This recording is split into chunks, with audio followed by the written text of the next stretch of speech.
Boa noite, boa tarde, bom dia para você que nos ouve em mais um episódio do podcast da Difusão Legal. Hoje temos a honra de receber a nobre doutora Ana Paula Trento, advogada criminalista, pesquisadora em criminologia, palestrante, professora, escritora, especialista em direito eleitoral e direito público, com enfoque em processo penal, secretária-geral da Associação Brasileira dos Advogados Criminalistas, ABRACRIM, presidente nacional da ABRACRIM Mulher, assessora parlamentar no Senado Federal, fundadora do coletivo Clara Camarão e também componente do Tribunal de Justiça Desportiva do Estado do Rio Grande do Norte. Certo, doutora? Exato, Matheus.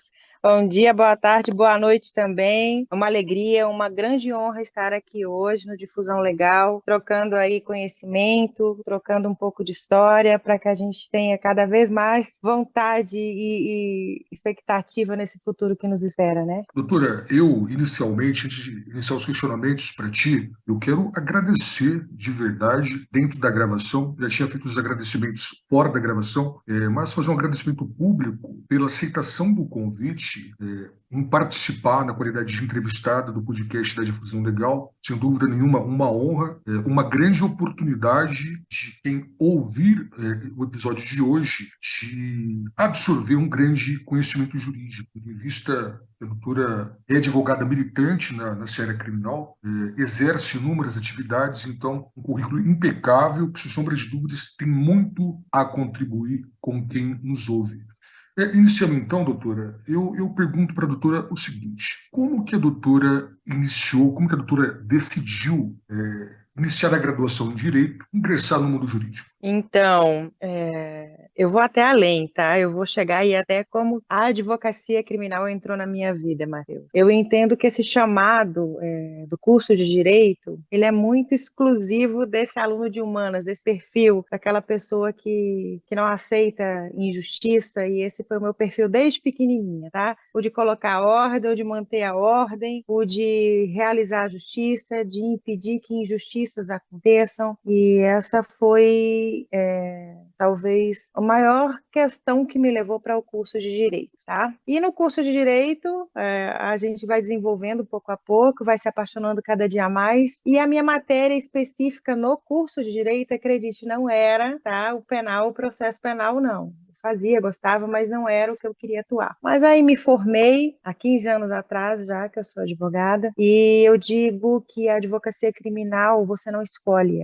ela escolhe você, tá? Ela bate a sua porta, ela te convence a entrar nesse mundo, ela faz com que você se apaixone pela defesa daquelas pessoas que estão ali mais vulneráveis. E foi assim comigo, a minha primeira causa foi um júri, hoje eu diria que uma tremenda irresponsabilidade, quem sabe, mas dentro do meu pouco conhecimento à época, quando eu escutei aquela história, eu fui contratada pelo patrão do meu então cliente, uma coisa bem diferenciada, e eu me apaixonei por aquela história, eu acreditei naquela história e eu coloquei o peso nos meus ombros para estudo e para dedicação para realmente fazer a vida daquela pessoa diferente. E foi fantástico, né? Um primeiro júri aí com absolvição, conquistei graças a todo o nervosismo do caminho, foram 3 dias de júri, minha primeira causa da vida, uma úlcera nervosa. Mas eu digo a você que cada dia de tratamento dessa úlcera valeu todo o meu caminho até aqui, porque foi fantástico iniciar a minha carreira com um júri na área criminal, pela qual eu sou completamente apaixonada até hoje. Doutora,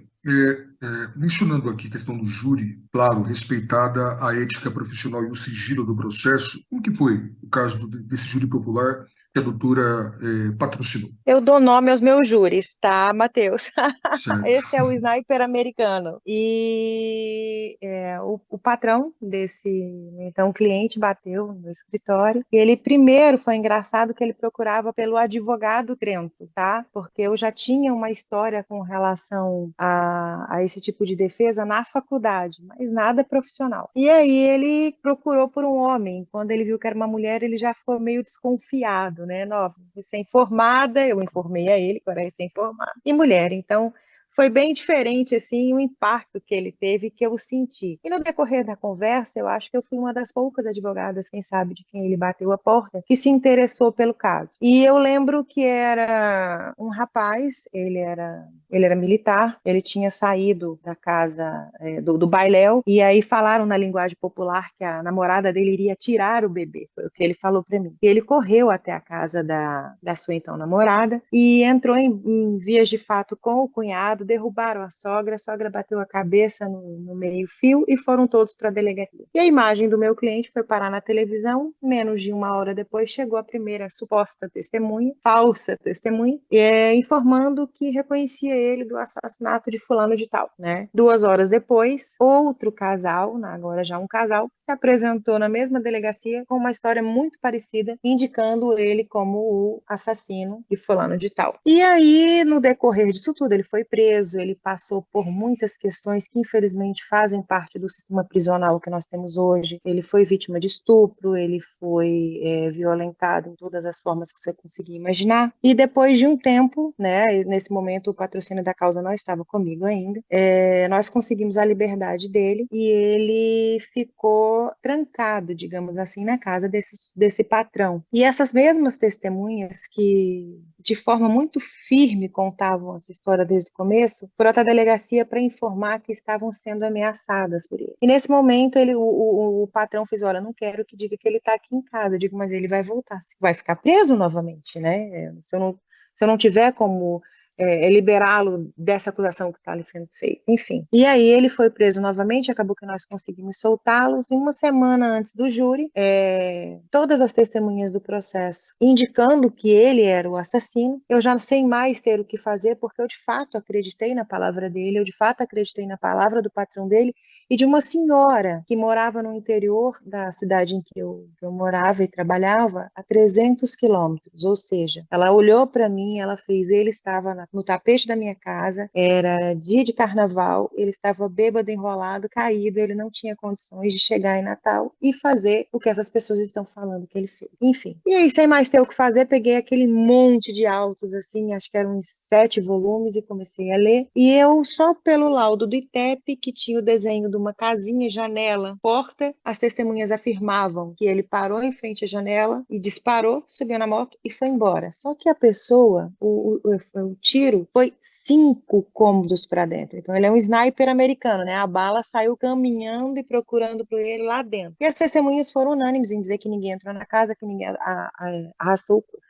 E nesse momento, então, o promotor de justiça se desesperou e eu até indiquei o despacho de Natal. Ele pediu um tempo, de tempo que o senhor precisar. E ele voltou com aquela conversa maravilhosa, né, com aquela fala incrível, porque um promotor que atua no júri, ele faz praticamente todo dia um júri, mas no final ele acompanhou a defesa. Então, o meu primeiro júri foi com um promotor acompanhando a defesa. E nesse momento nós identificamos que as testemunhas da acusação, que saíram do plenário presas, elas faltaram com a verdade por causa do verdadeiro assassino, que nesse momento já havia falecido também, que os ameaçava, caso eles não fossem até a delegacia, falar que aquela pessoa que apareceu por causa da briga com o cunhado que derrubou a sogra era o assassino de fulano de tal. Mas, enfim, dentro disso a gente identifica a falha do nosso sistema, a gente identifica que lá dentro tem, sim, muitas pessoas que sequer eram para estar lá dentro, né? E até as que devem estar lá dentro, elas têm que ter um tratamento diferenciado das que têm para evitar que passem pelo que esse meu cliente de fato passou e vai carregar para o resto da vida dele. É realmente um caso bastante complexo. É o primeiro caso Sim. complexo, doutora? Já tive alguns outros, Matheus.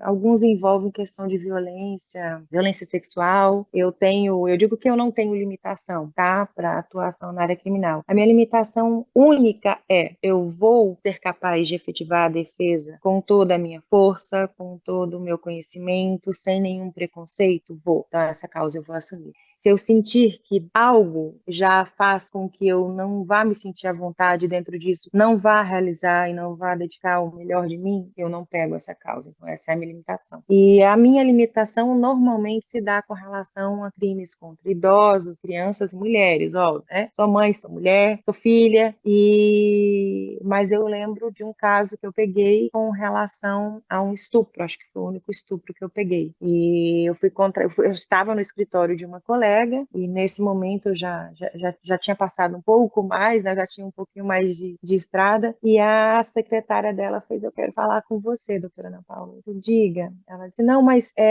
eu disse: é estupro, porque você sabe que eu não vou pegar. Ela disse: não, mas eu sou tia da suposta vítima. Quem quer contratar a senhora é a família da suposta vítima. Ela já usou o termo suposta vítima. Eu disse: olha, eu posso prometer para você que eu vou analisar os autos. Nesse momento eu já tinha uma sentença absurda, Matheus. E depois de ler, de escutar as pessoas que eles insistiram que eu escutasse cada membro da família, isso é muito, muito diferenciado, né? E eu identifiquei que, de fato, e infelizmente, porque esse tipo de crime, a proteção que se dá para a mulher, até porque a palavra dela vale muito, quando uma usa de forma indevida, digo que enfraquece toda a cadeia, né? Então a gente tem que ter muito cuidado. Eu digo que, apesar de eu ser aquela mulher que está sempre levantando a bandeira de todas as mulheres que estão à minha volta, quando eu identifico uma que está faltando com a verdade, se utilizando isso de forma indevida, eu sou a primeira a reclamar, eu sou a primeira a querer que seja investigada, eu sou a primeira a querer que realmente, de fato, seja até punida se tiver utilizado de forma indevida. E aí, dentro disso, acabou que eu aceitei a causa, foi uma sustentação oral bem complicada, porque tinham muitos depoimentos e todos eram importantes, eu tinha que fazer caber ali naquele tempinho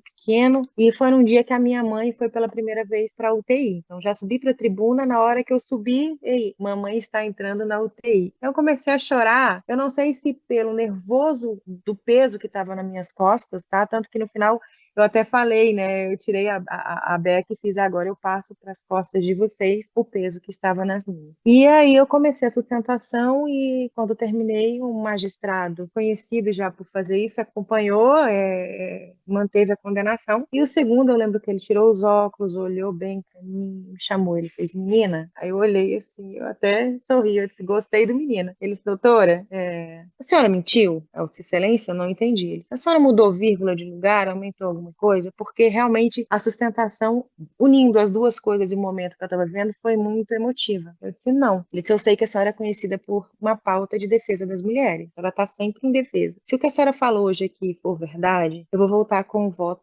absolvendo seu cliente. Se a senhora faltou com a verdade dentro do que a senhora mesmo prega, né, que é o que eu acabei de relatar aqui, que é uma pauta muito importante e que não deve ser usada de forma indevida, ele fez a senhora aposente a sua beca. Eu disse: sim, senhor. Mas eu saí dali pensando, eu disse: meu Deus, será que eu não aumentei um pouco, não floreei, né? Mas, enfim, passou uma semana, duas, toda vez que o processo voltava tinha alguma coisa, até que finalmente foi votado. E ele declarou um voto assim que fez todos que estavam no plenário chorar. E aí é que eu digo a você: a pessoa ajoelhou-se aos meus pés, eu disse: não se ajoelhe, né? Me ajoelhei junto com ele, e foi aquela choradeira imensa dentro da Câmara Criminal. Mas isso vale, sabe? Vale cada diazinho, cada estresse, cada cansaço, cada noite mal dormida, cada semana que a gente passa em estado de júri. Eu acho que essa sensação de liberdade, de dever cumprido, e de que você não vai colocar um inocente, você não vai permitir que aquele inocente seja preso, nossa, isso vale a vida. Ossos do ofício, né, doutora? Com certeza. Doutora, eu indago a doutora o seguinte: a doutora teve contato, antes de adentrar ao mundo do júri popular, com algum tribuno, de renome, que a doutora se espelhasse, para que te Não, deixasse entusiasmada? Não? não, eu lia muito, Matheus, mas na minha família, por incrível que pareça, são médicos e empresários. Eu sou a primeira do meu nome, tá? Então também Uhum. não tinha ninguém dentro de casa. E essa minha paixão sempre foi assim desde pequena. E eu lia muito, eu assistia muito, tá? Eu tinha o costume de assistir até TV Senado, para você ter ideia. Eu adorava estar ali vendo o que é que estava sendo debatido, mas eu eu, de fato, nunca consegui acompanhar. Eu tive uma professora, que era promotora, na realidade, que foi quem fez eu me apaixonar, digamos assim, no finalzinho já da reta, pelo processo penal, tá? Não foi nem pelo direito penal, foi pelo processo penal. Acho que ela exigia tanto de mim e eu tinha que estudar tanto que acabou que a minha monografia, meu TCC foi todo nessa área. Mas eu, de fato, não acompanhei nenhum júri antes. É por isso que eu digo, talvez tenha sido uma grande responsabilidade minha, deu certo, foi um gol, mas ter pego, até porque eu não tinha alguém para me orientar. Olha, a primeira causa da sua vida não pode ser um júri, né? Você tem que ir com calma, é melhor você primeiro acompanhar outros. Mas eu lembro que foram 3 dias aí de júri, que graças a Deus eu devo ter sido iluminada, porque deu certo. Doutora, teve algum caso curioso que a doutora esteve sob o teu patrocínio na advocacia criminal, que a doutora pode mencionar, obviamente? Curioso não, mas eu tenho um fato aqui que serve para todo mundo que está começando, Matheus, com relação a honorários, tá? Essa sabedoria popular, né? Que advogado cobra caro, advogado não faz nada, enfim. Eu lembro que eu estava sentada quando eu resolvi montar escritório, eu tinha me formado, eu fiz as contas, né? Na ponta do lápis, eu fiz, olha, eu posso montar um escritório se eu tiver 2 sócios, senão eu não consigo montar um escritório, sendo bem realista. E aí eu fui em busca dos meus sócios. E um desses meus sócios, certo dia, trouxe um cliente, que eu lembro que ele usava um chapéu de vaqueiro, não vou botar o nome dele aqui. E eu estava sentada à mesa, bem quietinha ali trabalhando, e ele pegou aquele chapéu dele assim e jogou, e ele correu pela mesa até que bateu no meu corpo. E deu um tapa na mesa bem forte e disse: eu tô aqui, viu? Mas veja bem aí como é que você vai me cobrar, porque o que eu tô trazendo é bem fácil.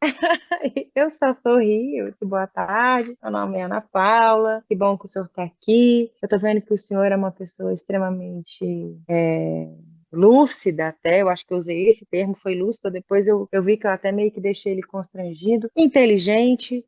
Se o senhor não precisasse de um advogado para resolver isso, que se eu pudesse resolver sozinho, eu não estava aqui. Então, eu quero dizer uma coisa para o senhor, eu posso até parcelar, eu lembro que foi esse termo que eu usei, mas eu não vou diminuir o valor dos meus honorários no meu trabalho que eu tenho, que eu tive para chegar até aqui, só eu sei. Então, se o senhor precisa de mim, a gente pode recomeçar, tudo bem? Eu sou Ana Paula Trento, eu sou fulano de tal. E aí foi engraçado, porque a forma como ele chegou, né? Isso é importante para um novo advogado nessa questão de honorários.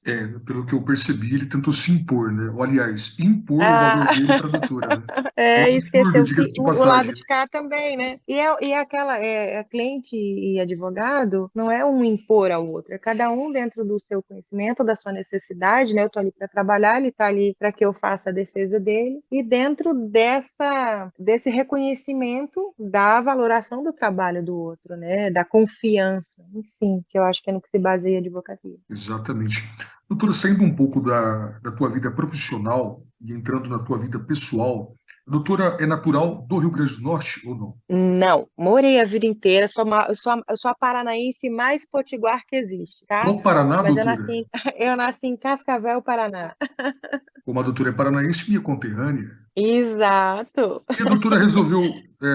Quando que a doutora se mudou para o Rio Grande do Norte? Foi sozinha, com seus Não, familiares? Como que foi? primeiro, meu pai mudou-se primeiro para o Mato Grosso. Meus tios eram supermercadistas no Paraná, ainda são. E ele mudou-se para o Mato Grosso porque ele era o filho mais novo e, tipo, não tinha muito espaço. E antes de ir para o Mato Grosso, escolher onde ficar, ele fez uma viagem de 9 meses dentro do motorhome. Eu tinha 1 ano de idade. Meus primeiros passos foi no Forte dos Reis Magos em Natal, nessa viagem. E os meus 3 irmãos. Então, meu pai, ele era meio cigano, tá? E rodou o país inteiro, resolveu que iria ficar no Mato Grosso, e foi onde ele constituiu inicialmente o patrimônio dele. E depois veio aquele monte de plano, aquele monte de coisa, e meu pai era aquela pessoa assim, se eu te devo um grampo, Matheus, eu tenho que te pagar esse grampo bem direitinho. Quando ele viu que aquele monte de plano e tudo estava fazendo com que isso não acontecesse, ele encerrou, vendeu o que tinha e resolveu que queria mudar para o Rio Grande do Norte, que ele queria terminar a vida onde tivesse praia. E lá fui eu para Natal, vivi 29 anos da minha vida lá e foram anos assim maravilhosos, com pessoas incríveis. Foi onde minha filha nasceu,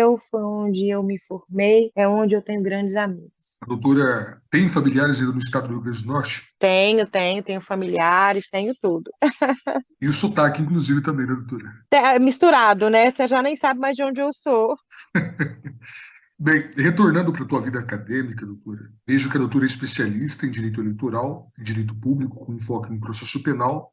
Quando que a doutora teve o interesse de fazer especializações na tua carreira acadêmica?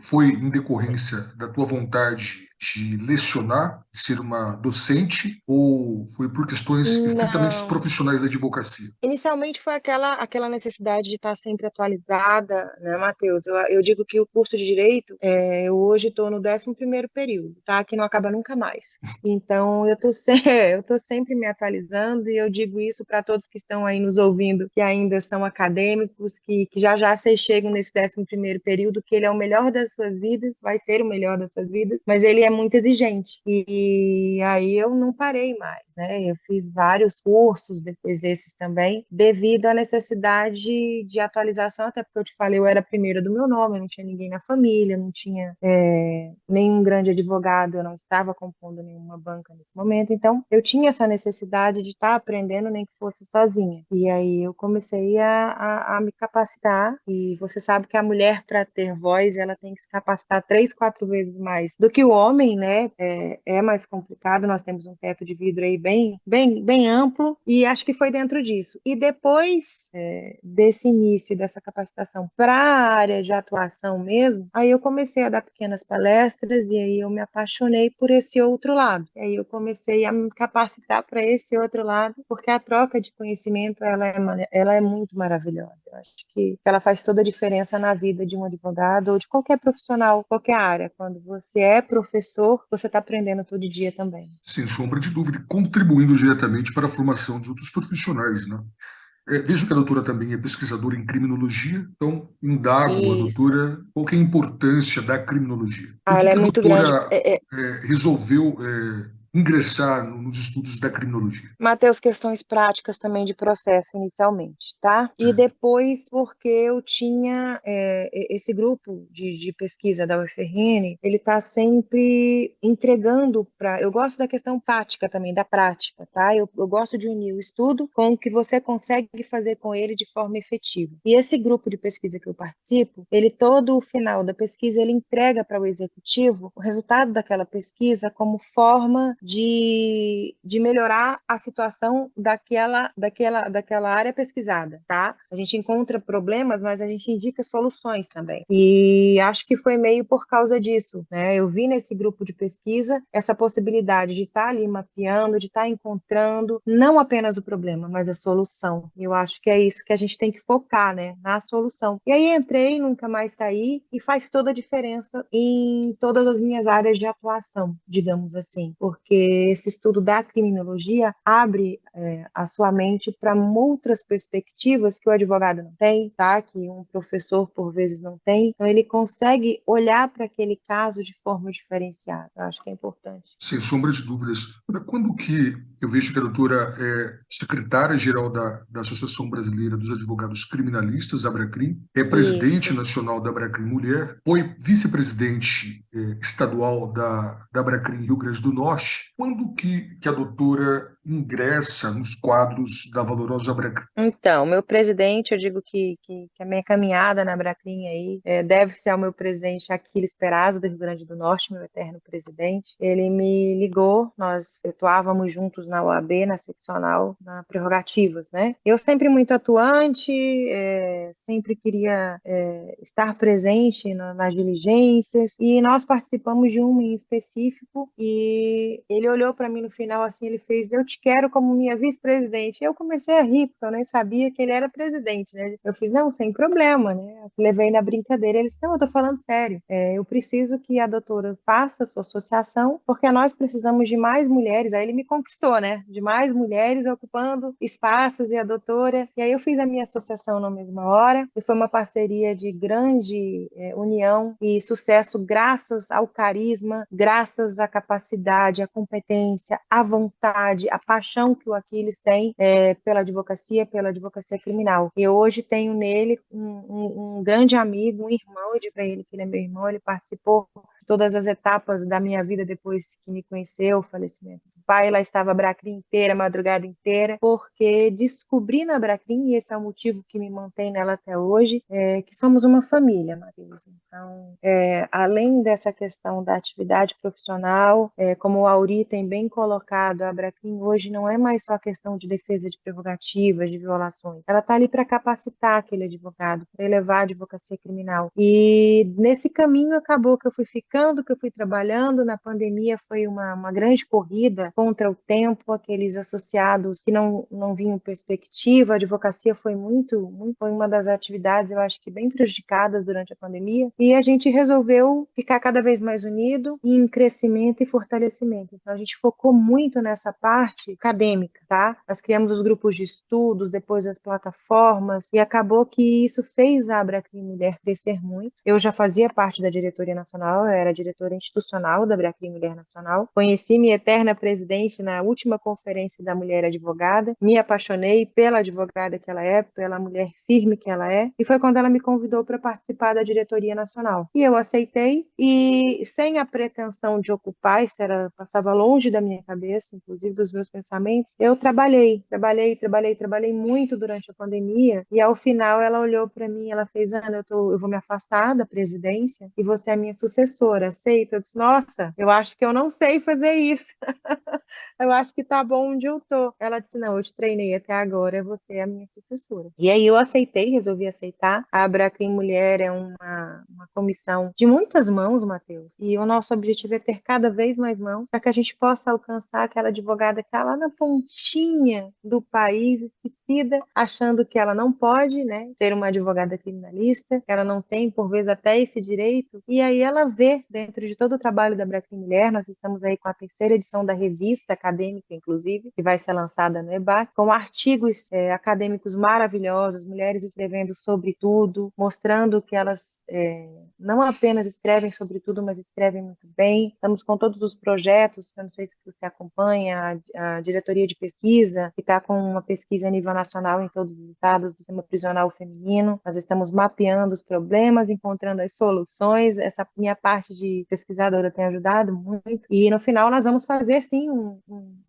um livro, se Deus quiser, e iremos entregar para cada executivo estadual como sugestão. Iremos também colocar ali, para ficar uma coisa mais diferenciada, as histórias da vida real, né, que essas mulheres vivem lá dentro. Algumas a gente vai colocar. Nós temos também aí a nossa diretoria legislativa, que hoje tem um projeto de lei tramitando no Congresso Nacional, é o projeto 1713 de 2021, que depois de muita pesquisa, com várias mulheres e homens da área do direito, da área médica, psicólogas, nós chegamos à conclusão que o período de 6 meses era pequeno para popular denúncia da mulher, né? Então, a gente propôs que seja de 6 a 12 meses para que a mulher, dentro do ciclo de violência, consiga se reconhecer nele, consiga aceitar que está nele e consiga pedir ajuda e sair dele. Então, o prazo de 6 meses, realmente, dentro de todo esse estudo, se identificou. Então, a Abracrim Mulher tem esse projeto de lei e já está concluindo a próxima minuta, que é sobre a questão da estética do tribunal do júri, né?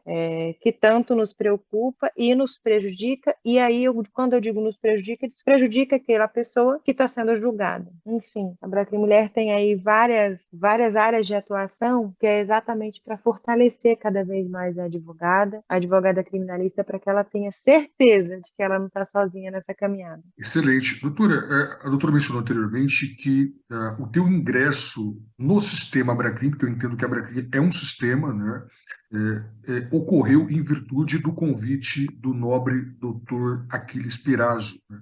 Isso. Como que foi o teu desempenho da vice-presidência estadual da Abracrim Rio Grande do Norte? Então, agora a Abracrim Nacional está vivendo um momento único. A Adriana Spengler está como a nossa presidente nacional em exercício, a primeira presidente mulher em 30 anos de história da Abracrim. Eu estou como vice dela, né? Subi de secretária para vice, numa atitude louvável, muito simbólica, mas muito importante, que o presidente Schirner teve, e é um presidente maravilhoso que nos apoia e fomenta. Mas no dia que nós tomamos essa posse aí, no mês de março, eu lembrei aqui na Abracrim RN isso acontece não só no mês de março. Eu tinha, digamos assim, uma co-presidência com o presidente Aquiles. Ele ficava à frente da Abracrim uns 2, 3 meses, aí ele começou fazendo mestrado fora, e aí eu assumi a presidência e foi uma experiência muito gostosa. Eu tive ali à frente realmente daquele monte de advogados dos quais eu era super fã, tá? Nesse momento eu já era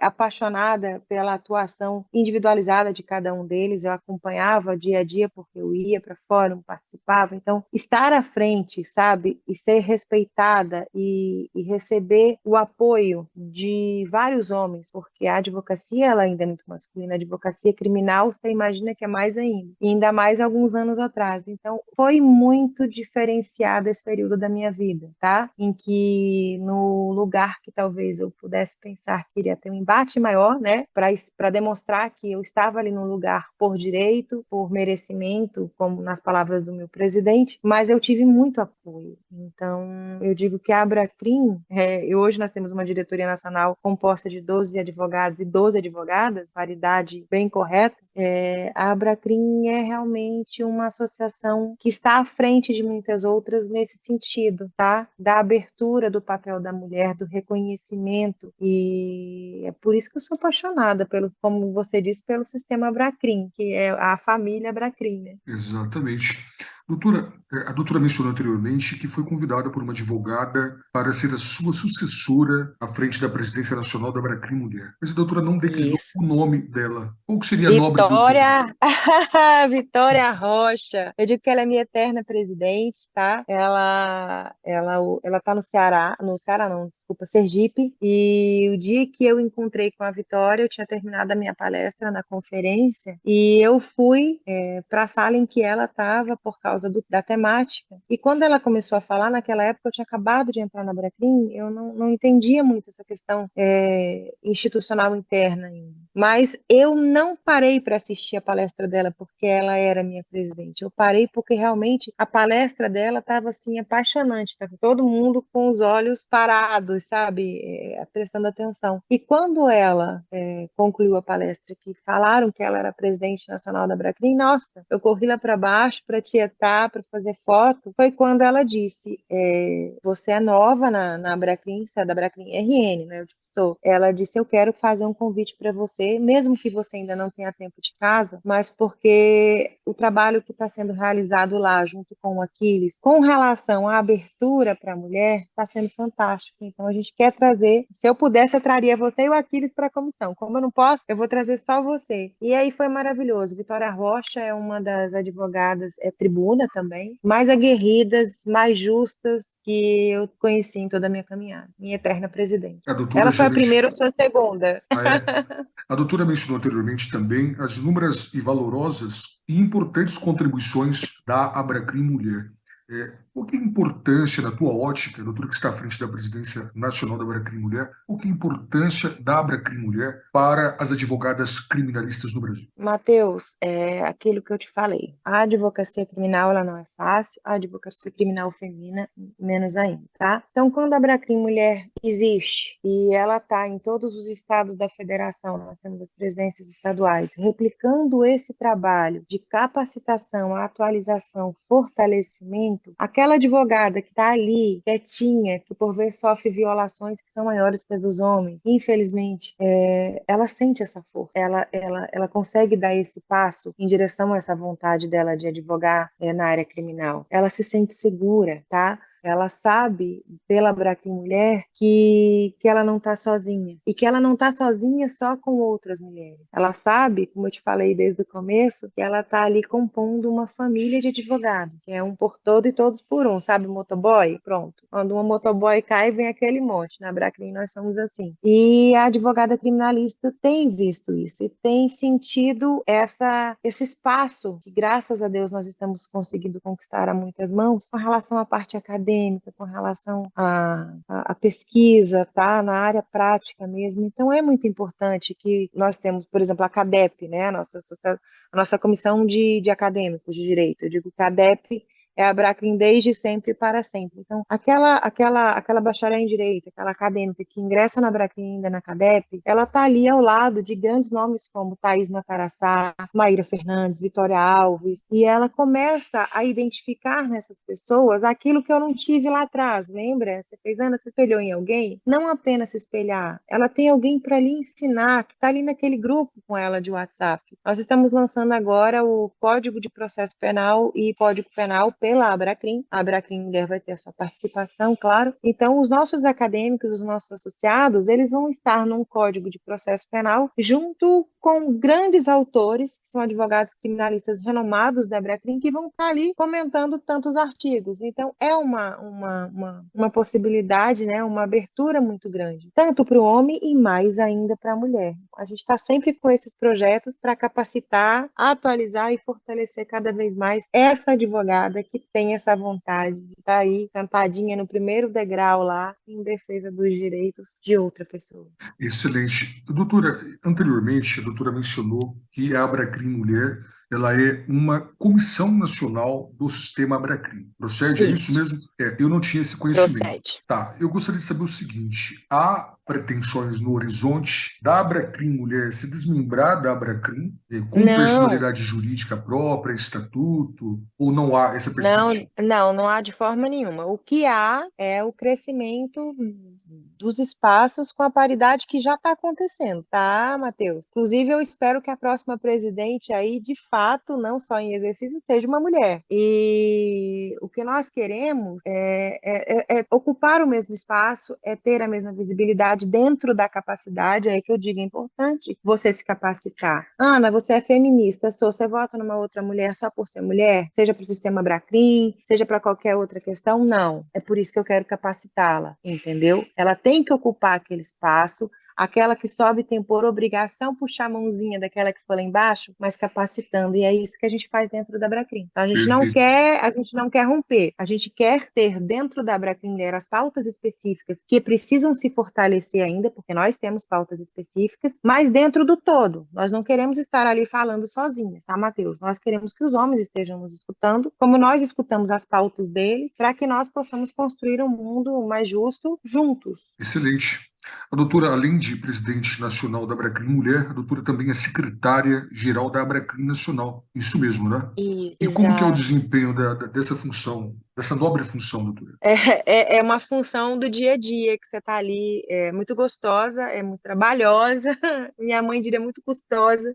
Você está em contato com todos os membros da associação, com os presidentes estaduais, porque tudo que passa, que é para chegar até a diretoria nacional, até o presidente Jenner e a presidente Adriana, acaba que passa por mim. Então, eu sou a primeira a sentir ali na ponta a necessidade daquele associado, sabe, a ouvir a angústia que ele tem por vezes, o pleito dele. Eu sou a primeira que vai, quem sabe, abraçar aquela luta que ele está vivendo. Então, é muito gostoso. Eu digo que eu sou o contato direto com o associado, e aí ele falando é para filtrar, mas eu não dou conta, tá? Eu levo tudo já bem explicadinho para eles, mas eu levo tudo. É bem gostoso. Eu acho que faz toda a diferença. Ser secretário-geral, mas você faz isso, faz aquilo, eu adoro. Se é para que eu esteja em contato direto com aquela pessoa, com o ser humano, para mim tá maravilhoso. Excelente, doutora. Eu tenho conhecimento que no próximo EBAC, que é o Encontro Brasileiro da E, Advocacia Criminal, a doutora será empossada vice-presidente nacional da Abracrim. Procede essa informação? não, eu estou como vice-presidente nacional da Bracrim, Matheus, Em em exercício? exercício com a Adriana. Isso. A nossa gestão, a nossa diretoria, ela vai até 2025, tá? Ela está registrada. A Bracrim é uma instituição, inclusive aqui, fazendo um spoiler, ela é a maior associação de advogados criminalistas do mundo. Nós Excelente. solicitamos uma pesquisa, apesar de sermos bem pequenininhos, digamos assim, perto de outras associações que existem no país, mas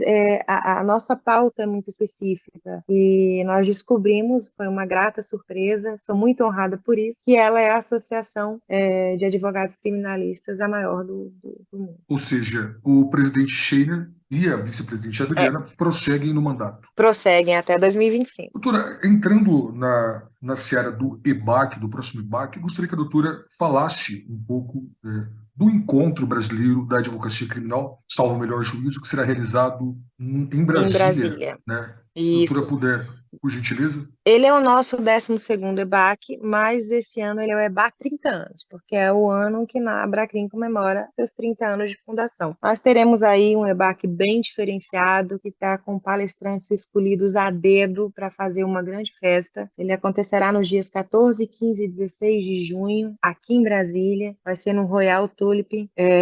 O primeiro dia, à noite, nós iremos tentar replicar ao máximo o dia da fundação, e ele está prometendo muito, viu, Matheus? Esse ano, assim como a Bracrim Mulher, uma das comissões, somos 20 comissões nacionais, tá?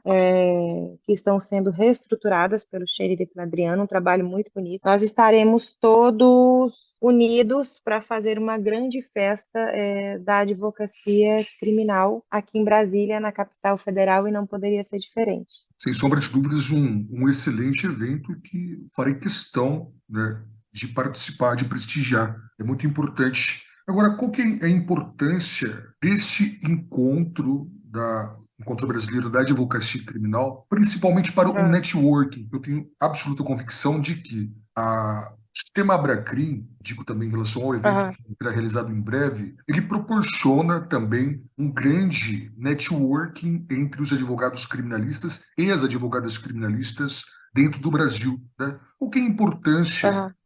da Abracrim e desses eventos na contribuição do network? A Abracrim, ela reúne todos esses advogados, Matheus, que são membros, a grande maioria dos palestrantes são associados, e essa troca, ela é muito significativa. O papel da Abracrim é unir, reunir e manter unido, em crescimento, tá? Então, essa é a grande importância dos nossos encontros. Além do que, acaba que nos intervalos nós contamos e fazemos esse podcast que estamos fazendo aqui hoje, eu e você, um com os outros, nos atualizando, nos fortalecendo e cada vez mais fortes dentro da advocacia criminal. Então, é muito importante o acontecimento desse evento uma vez por ano, e a gente vê que ele só tem crescido. Ano passado, nós reunimos quase 1.000 advogados no Costão do Santinho, e esse ano aqui em Brasília a gente espera passar aí dos 1.000 advogados, presencialmente, porque pelo YouTube a gente também teve aí um grande número acompanhando. Para quem está nos ouvindo e gostaria de participar do evento do próximo EBAC, qual que é o procedimento? A pessoa tem que fazer a inscrição, tá? No EBAC, no site da Bracrim, você vai ser redirecionado lá para o site de inscrição e vir aqui para Brasília. Nós escolhemos a capital federal exatamente porque ela é um destino mais fácil e aí vai possibilitar realmente a presença de todos. Uma indagação importante: é necessário que o interessado ou a interessada em participar do próximo Encontro Brasileiro da Advocacia Criminal seja associado, esteja vinculado ao quadro Não, associativo da Abracrim? não é necessário. Os associados têm um preço diferenciado e aí é o porquê deles serem associados, né, Matheus? Sim. Inclusive a Abracrim, ela não visa o fim, não tem fins lucrativos. Então, a gente tem uma anuidade bem pequena, que é realmente só para que a gente possa manter a associação. Então, vale muito a pena você realizar a sua associação e efetivar, inclusive, a inscrição no EBAC com um desconto, porque juntando o valor que você vai pagar para o EBAC e a nossa anuidade, talvez ainda fique um valor inferior ao de uma pessoa que queira participar do EBAC e não seja associado. Sem sombra de dúvidas. Doutora, e quem não é associado ou associada ao quadro associativo da Associação Brasileira dos Advogados Criminalistas, a Abracrim? Qual que é o procedimento Aham. que a pessoa deve adotar para fazer essa solicitação de vinculação? A pessoa tem que ser ou acadêmico de direito ou advogado, tá, Matheus? Ele vai entrar no site da Bracrim, vai preencher o formulário lá com todas as questões que tem, vai fazer o pagamento do valor da anuidade e ele é associado da Bracrim, ele passa a fazer parte dessa grande família. Nós temos, inclusive, representações internacionais já, mas de advogados, mas que eles não são membros efetivos, tá? Eles são membros honorários que estão aí já na Espanha, no Reino Unido, que fazem essa ponte com a Bracrim na parte acadêmica, na troca de artigos, questão de estágio, vagas em escritórios, então nós já estamos pelo mundo. Muito importante. Tenho conhecimento que a Abracrim, a sede nacional da Abracrim, está em Curitiba, capital do estado do Paraná. Assim sendo, indago a doutora o seguinte: há pretensões, tendo em vista que o doutor Scheiner ele não reside no Paraná, né? Ele reside no estado da Aham. Paraíba. Há alguma pretensão por parte dos dirigentes da Abracrim da mudança de endereço da sede nacional? para Brasília, para São Não, Paulo, alguma. não foi levantado nesse sentido, Matheus. O que nós estamos buscando é ter, digamos assim, filiais, né, salas da Abracrim para dar suporte ao associado na capital federal, em São Paulo está sendo montado. Mas a sede da Abracrim não foi questionada, ela continua em Curitiba mesmo. Salas físicas, né, para dar apoio aos Físicas, associados, né? exato, apoio aos associados, exatamente. Vejo que a doutora é fundadora do coletivo Clara Camarão. Onde que surgiu Exata. esse coletivo? Esse coletivo é ela do Rio Grande do Norte. Clara Camarão é uma índia, tá? Rio Grande do Norte tem grandes nomes aí, Alzira Soriano, Nízia Floresta, Clara Camarão, que dizem que ela é a primeira feminista, ela era uma índia. E esse trabalho surgiu um pouco antes da pandemia e na pandemia se intensificou. É um grupo de mulheres que fazem aí o combate diário à violência doméstica contra a mulher. E durante a pandemia, quando estava todo mundo muito restrito, nós estávamos inclusive dentro de comunidades prestando esse auxílio e evitando que essa mulher continuasse, digamos assim, a ser uma vítima. Então é um trabalho muito interessante, feito a muitas mãos, que continua a todo vapor lá no Rio Grande do Norte e é questão de muito orgulho para mim. Esse coletivo, ele tem pretensões de extensão de outros estados, doutor? Então, nós temos vários outros coletivos do quais somos parceiras em outros estados. Eu aqui em Brasília estou começando, tá? Estou em contato com outras advogadas. Talvez a gente até crie um instituto para conseguir melhor atender essas mulheres. Mas eu acho que quanto mais melhor, né, Matheus? Então, se alguém quiser pegar o nome do Clara Camarão e a estrutura, a gente vai ensinar, vai passar. Mas nós temos muitas parcerias, sim, com outros coletivos, várias mulheres em vários estados. Muito, muito interessante e muito importante o trabalho do coletivo Clara Camarão. Vejo que a doutora, depois de um tempo, demoradia no estado do Rio Grande do Norte, a doutora, pelo que eu lhe acompanho, lhe conheço, a doutora foi para São Paulo, capital, para Isso. o exercício da advocacia naquele estado. Tenho conhecimento que a doutora tem inscrição originária nos quadros da Ordem no Rio Grande do Norte, fez a tua suplementar na Ordem de São Paulo e, posteriormente, pelo que eu lhe acompanho, a doutora passou a residir em Brasília, capital federal. Mas Exato. Não, voltando um não me pouco, pergunta onde eu moro, não, tá, não, de Matheus? forma alguma, voltando um Não sei pouco mais. em São Paulo, doutora, o que fez a doutora deixar o estado do Rio Grande do Norte e ir para São Paulo desempenhar advocacia naquele estado? Eu não deixei o estado do Rio Grande do Norte, ainda tenho residência lá, tenho família lá, meu escritório ainda está aberto lá, tá? É um Certo. escritório de mulheres, e eu abri um escritório em São Paulo. Eu tive muitas demandas em São Paulo e acabou que a gente abriu um escritório em São Paulo. E eu tenho muita parceria lá com os advogados da Abracrim, né? Então foi muito fácil. É isso que eu digo, que quando você é Abracrim, é muito fácil você estar indo de um lugar para o outro, porque é como se você estivesse na sua casa. E aí, depois disso, recebi o convite para vir para Brasília. Estou assessorando um parlamentar aqui, do qual eu sou advogada, e estou aqui aprendendo novas coisas, utilizando as portas que nós temos para tentar fazer a diferença na vida das pessoas, e está sendo muito gratificante também. Aproveitando o gancho, né, que a doutora mencionou, que está como assessora parlamentar, o que é a importância desse cargo que a doutora tem desempenhado, né? Uhum. Que a doutora faz nesse cargo? O que a doutora desempenha? Qual que é a tua Ah, contribuição para o parlamentar?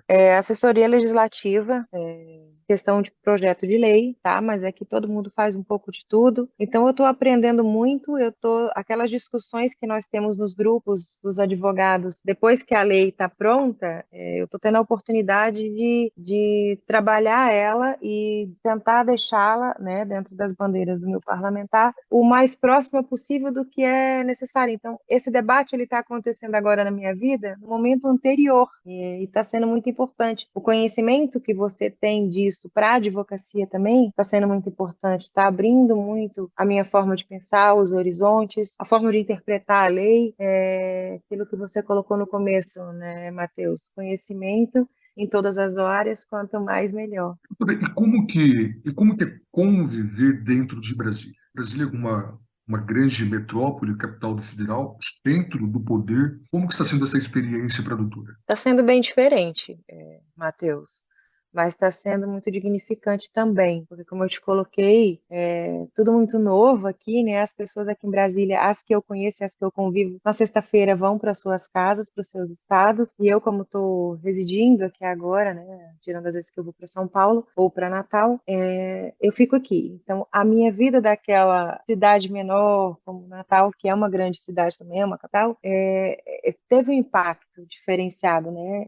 Os meus amigos estavam lá, a minha vida estava lá, aqui é tudo muito diferente, aqui é tudo muito grande, como você falou, em todos os aspectos, não apenas o físico. As oportunidades são muito grandes, as pautas são muito grandes, as discussões são muito grandes, e essa grandiosidade de Brasília tem um impacto muito grande na vida das pessoas que estão em outras cidades. E eu acho que é isso que está me fascinando, porque sai daqui aquela legislação que vai fazer a diferença na vida daquela pessoa que está lá no interior do Rio Grande do Norte, entendeu? Então você acaba conhecendo um pouco da peculiaridade de cada cantinho do Brasil. E isso é Brasília. Eu acho que Brasília é a união, né? Você encontra todos os sotaques dentro do Congresso, todas as realidades, todas as belezas, todas as necessidades. Então, é grandioso. Brasília é grandiosa e está sendo uma experiência muito grandiosa viver aqui. Como que na tua ótica, doutora, participar do processo legislativo? Eu vi que a doutora é parlamentar, aliás, assessora de parlamentar, né? Como que Isso. está dentro da produção do processo legislativo? Tá vendo aquilo que lá na ponta vai fazer a diferença para o bem ou não sendo criado. É uma realidade muito diferente da advocacia, Matheus. Apesar de ter muitos pontos em comuns, né? Tanto que o motivo de eu estar aqui é o fato de eu ter essa formação jurídica, mas a criação de uma lei ela vai muito além da parte jurídica, muito. A parte jurídica ela tem que ser muito forte, ela tem aí uma correlação entre todas as áreas muito intensa, né? Para você fazer um projeto de lei, você tem que estar muito ali atento ao constitucional, à parte também de direitos humanos, né? Tecnologia, tem a ligação com a parte civil, então você acaba que você abre o seu horizonte na parte jurídica, porque você tem que se colocar para estudar aquilo que não é da sua diária. E fora isso, você vê grandes audiências públicas aí, escutando pessoas de todas as áreas. Então, o seu conhecimento jurídico acaba que ele cresce muito, porque ele incorpora esse conhecimento que nos é trazido pelas outras áreas. É muito importante, está sendo muito diferencial. Acho que vai existir uma Ana Paula antes e depois dessa assessoria parlamentar. Excelente. Doutora, a doutora mencionou no início da nossa conversa que a doutora sempre assistia à TV Senado. A Pois bem, Senado, a Justiça.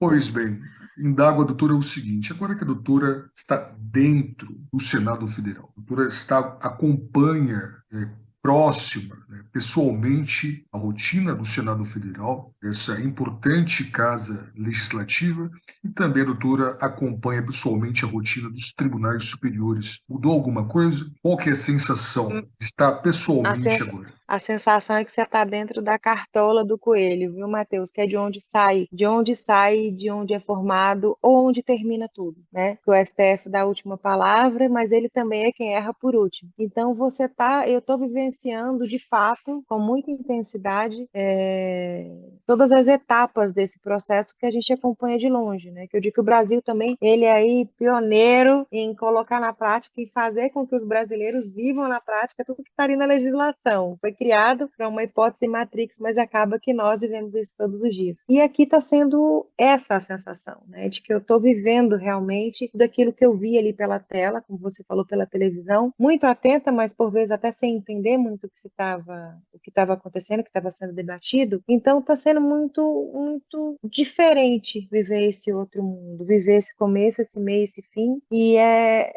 antes a gente analisava, né? Essa legislação é constitucional, isso aqui vai ser aplicado, você vai pegar, isso não vai pegar. A gente está aqui nesse outro lado agora. Ou então, a nível de tribunais superiores, a gente está ali dando a última palavra, é o último suspiro de esperança, digamos assim. Então, eu estou vivendo os dois polos, o começo e o fim. Está sendo bem intenso. Excelente e interessante ao mesmo tempo. Adentrando um pouco na questão do mundo da literatura, principalmente da literatura acadêmica, jurídica, pelo que eu tenho conhecimento, a doutora já participou de diversas obras jurídicas. Como que é Isso. participar de obras jurídicas, doutor? Qual que é a importância da participação na qualidade de escritora, no sentido de contribuir para o conhecimento jurídico. Muita responsabilidade, né, Matheus? Porque você coloca ali, você tem que ter pensado muito, você tem que ter estudado muito, mas é uma forma de você contribuir para esse crescimento, para esse fortalecimento e também para gerações futuras, né? Que eu digo que um livro é uma forma de você eternizar, não porque aquele livro vai ser eterno, mas porque a ideia que você colocou nele, ela vai ser eterna. Você eterniza. Então, eu sou apaixonada por essa parte da minha vida. Tenho escrito bastante ultimamente e espero conseguir cada vez mais escrever com uma consciência mais ampliada, né? Dentro de todos esses horizontes que eu estou tendo a oportunidade de viver, para de fato um dia conseguir fazer a diferença na vida, no pensamento, no estudo de alguém. Excelente. Doutora, tem no horizonte alguma obra coletiva ou individual e a doutora esteja participando como autora, como coautora, e Eu tô está fazendo, prestes de lançamento? sim, sobre imunidade parlamentar com o Antônio Bellarmino, o presidente estadual da Abracrim São Paulo e também diretor institucional da Nacional, né? Nós estamos aí já concluindo uma obra muito interessante diante de todas essas novas tendências e decisões que o STF tem tomado, com relação à imunidade parlamentar. Então, em breve, eu acho que uns 3 meses, a gente já deve estar aí com um filho novo no mundo. Muito interessante. Terei a honra de fazer a leitura. Doutora, Iremos encaminhar com muita honra. eu agradeço. Doutora, tem algum projeto, além das obras jurídicas, que a doutora mencionou anteriormente, e que a doutora tem alguma perspectiva de lançamento, que a doutora vá participar ou da tua criação? Então, o instituto que a gente está realmente, somos um grupo de mulheres, para que a gente consiga formar um instituto, não apenas em relação à questão ao combate à violência, mas a capacitação dessa mulher, né? Que a liberdade dela, a independência dela, não depende apenas desse trabalho que a gente realiza no combate à violência, depende nessa formação, nessa base que a gente vai dar aqui do outro lado. Então, estou muito, muito ansiosa, muito empolgada e muito feliz que isso aí também é algo que está prestes a se efetivar, a se realizar na minha vida, né, de tantas outras que estão comigo nessa. Excelente. A doutora, como escritora, palestrante, advogada criminalista, presidente da Abracrim Mulher Nacional, secretária-geral da Abracrim e palestrante também, quem está nos ouvindo queira levar a doutora Ana Paula Trento para fazer uma palestra, qual que é o procedimento? Como e o interessado, a interessado ou os interessados ou as interessadas devem proceder para falar com a doutora Ana Paula Trento para fins de palestras, doutora? Tem os telefones, os contatos do escritório, mas o que é mais comum é que as pessoas me procurem pelo site da Bracrim ou pelo Instagram, né, pela rede social. Eu acho que é uma forma que a gente tem de comunicação. Inclusive, eu marco muitas reuniões no final do dia, não como essa, tão importante como um podcast, Matheus, mas vários advogados, as recém-formados ou acadêmicos ainda, entre em contato para que a gente bata uma conversa, né? Vamos bater um papo. E não é por vezes nem palestra, também tem a parte das palestras, mas normalmente eles entram em contato ou pelo site do Bracrim ou pelo próprio Instagram. É bem gostoso. Doutora, uma dica de quem pretende ingressar na advocacia criminal, seja aquele ou aquela que acabou de ser aprovado ou aprovado no exame de ordem, seja quem já prestou compromisso e efetivamente já se tornou advogado ou advogada, ou também para quem ainda está na academia, na graduação. Mateus, muita paixão, né? Você tem que ter muita paixão, muita resiliência, tem que ser apaixonado pelo ser humano, porque se você reunir essa paixão, esse amor, essa resiliência, eu tenho certeza que você vai ser um grande advogado criminalista. Você tem que entrar nessa área que você não procura, você não escolhe por ela. Ela é quem bate a sua porta, ela é quem olha para você e faz, ei, você vai ser um advogado criminalista. E se isso acontecer com você, entra, vai, abraça, porque é uma área linda, é uma área difícil, eu não vou mentir aqui para ninguém. A gente todo dia aí tá pulando várias fogueiras, se queimando às vezes um pouquinho, mas é uma área que vale a pena. Eu diria para todos que estão me ouvindo, que sintam essa paixão pelo ser humano, que eles ingressem nessa área da advocacia criminal. Doutora, chegamos ao final do nosso bate-papo, da nossa entrevista. Eu lhe devolvo a palavra para fazer as suas considerações finais. Matheus, eu quero lhe parabenizar mais uma vez pela iniciativa de estar levando fatos, conhecimento, por estar levando esperança, por estar levando várias janelas, várias portas para essas pessoas que estão aí iniciando no mundo jurídico, no mundo do direito. Parabenizar você pelo ser humano que você é, tá? Eu acompanhei você um pouquinho aí na Rari, que você continue com essa vontade, que essa vontade você consiga passar para todos que estão ao seu redor, que eu tenho certeza, assim como passou para mim, ela é contagiante, e que o podcast consiga realmente fazer a diferença na vida de muitas pessoas. Ele já é um sucesso, eu espero que ele cresça cada vez mais. E a quem está aí ingressando na área do direito, na advocacia criminal, seja muito bem-vindo. Eu tenho certeza que será muita felicidade e muita luta. Doutora, eu agradeço novamente pela aceitação do convite, pela tua participação no podcast da Difusão Legal. É uma honra, na verdade não foi uma entrevista, foi uma aula de conhecimento jurídico muito importante e que tem muito a contribuir para quem nos ouve. Assim sendo, falamos hoje com a nobre doutora Ana Paula Trento, advogada criminalista, palestrante, professora, escritora, secretária-geral da Abracrim Nacional, presidente nacional da Abracrim Mulher e assessora parlamentar. Eu agradeço pela honra e encerro mais esse episódio e certamente, em uma próxima oportunidade, terei a honra novamente de falar novamente com a doutora Ana Paula Trento, ilustre advogada criminalista que tem atuação nacional no território brasileiro. Obrigada, Matheus.